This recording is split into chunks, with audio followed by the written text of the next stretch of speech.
some people tell that there are personal qualities that you need to succeed in here. It's being patient, not very emotional. I tend to believe that we are all a bit emotional, a bit impatient, and of course there are Iceman machines out there, but I think the best protection against emotion is knowing perfectly the value of your asset.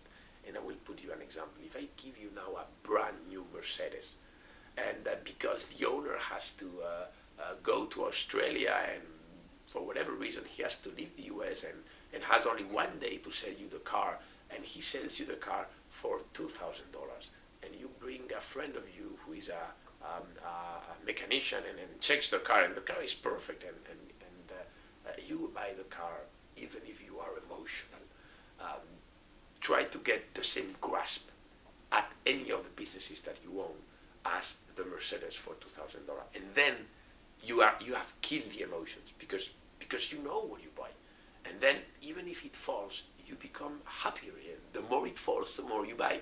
Of course, that sounds very good, but in practice, I promise you that I follow this with my pupils, my alumni, and 95% don't get happier if the stock falls because they don't know the asset enough. And myself, there are probably 2 or 3 investments in our portfolio. We are not really happy if they fall 50% tomorrow.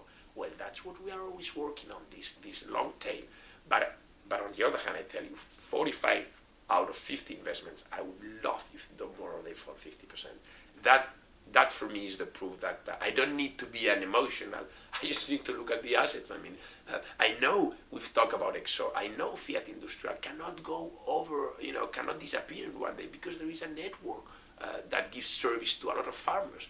I know that Ferrari and Maserati will be assets that people will want to own 10 years from now. And I know that the Société Générale de Surveillance will do more business than it does now in 10 years. So if these assets fall 50% in price, I'm sure that time is on my side, plays on my favor. So I would say that I'm a bit emotional in many aspects of the life, but I don't feel this enters into play only when I'm very sure of the value of the assets. Otherwise, you are doomed. The market always forces you to sell at the wrong time, but you have to know the value of the asset.